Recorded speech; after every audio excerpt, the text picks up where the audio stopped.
జై గురుదేవ్. దశోపనిషత్తులోనూ ఒకటి అయిన తైత్తిరీయ ఉపనిషత్తుకు సంబంధించి మనము శిక్షావల్లి గురించి తెలుసుకున్నాము. ఇప్పుడు ఆనందవల్లి గురించి తెలుసుకుందాం. బ్రహ్మ అనేది సత్యము, జ్ఞానము, అనంతము.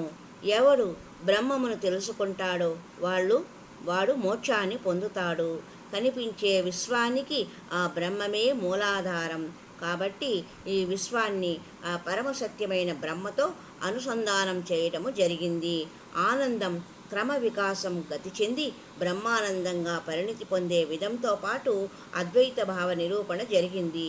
ఏ పురుషుడైతే బుద్ధి రూప పరమ ఆకాశంలో ఉంటే చిదాకాశంలో బ్రహ్మను చూడగలడో ఆ సర్వజ్ఞుడు బ్రహ్మరూపంలో ఒకే మారు సంపూర్ణ ఆధ్యాత్మిక భోగములను సొంతం చేసుకోగలడు.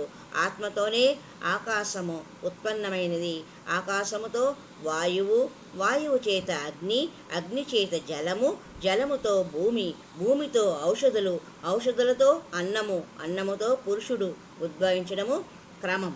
ఆ పురుషుడికి తల, బాహువులు, శరీర మధ్య భాగములో ఆత్మ, ఆ పిదప దిగువ భాగము ఉన్నది. బాహ్య విషయములను ఆసక్తిగా గమనించేవారు తమను తామును మరిచిపోయే అవకాశం ఉంది. ఇందుకు ఒక ఉదాహరణ ఉంది. ఒకమారు 10 మంది కలిసి యాత్రకు బయలుదేరారు. మధ్యదారిలో ఒక నది ఉంది.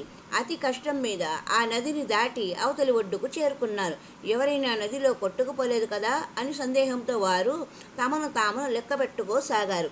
ఎవరు లెక్క పెట్టినా తమను మాత్రం వదిలిపెట్టుకొని మిగతా 9 మాత్రం లెక్క పెట్టసాగారు. ఒకరు కొట్టుకుపోయారని అందరూ దుఃఖపడసాగారు.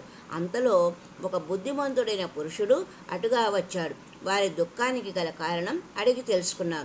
అప్పుడు ఒక కర్ర తీసుకొని 10 మందిని వరుసగా నిలబెట్టి లెక్కతో పాటు చేతి మీద ఒక దెబ్బ వేస్తూ సంఖ్యను సరిపెట్టాడు. దాంతో వారి దుఃఖము తొలగిపోయింది. ఇక్కడ జరిగిన పొరపాటు లెక్కించే వ్యక్తి తనను తాను లెక్కించుకోక ఇతరుల మీద ఆసక్తి చేత లెక్క తప్పడం అన్నమాట. కాబట్టి మనిషి తనను తాను పరిశీలించుకోవాలి. ఈ స్వీయ స్పృహ లేనంత కాలము సత్యాన్ని గ్రహించలేడు. ఇతరులను మాత్రమే గమనిస్తే మనల్ని మనము ఎప్పటికీ తెలుసుకోలేము. ఆధ్యాత్మిక జీవితంలో మనల్ని మనం గమనించుకుంటూ మెల్లగా ఆత్మదృష్టిని అలవాటు చేసుకోవాలి. అనంతమైన ఆనందానికి ఆత్మ కేంద్ర బిందువు.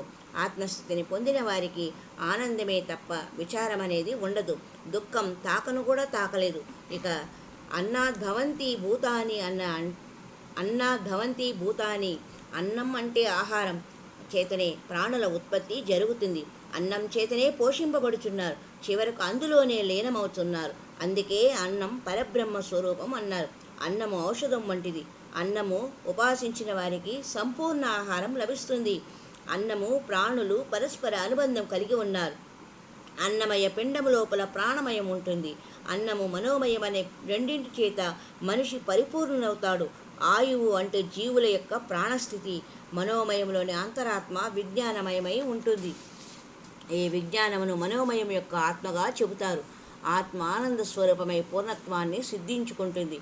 మార్గ విజ్ఞానానికి బ్రహ్మజ్ఞానానికి గల తేడా ఏమిటంటే బ్రహ్మ జ్ఞానోపదేశము కోరేవారిని నీవే బ్రహ్మము అనే అభేద సూచకమైన చిన్న వాక్యంతో ఉపదేశం ప్రారంభిస్తారు. అది ఆత్మబోధ యొక్క ప్రత్యేకత. హరి ఓం తత్సత్. మరి ఒక సంచికలో తైత్తిరీయ ఉపనిషత్తులోని 3వ అంశమైన భృగువల్లి గురించి తెలుసుకుందాం. జై గురుదేవ్.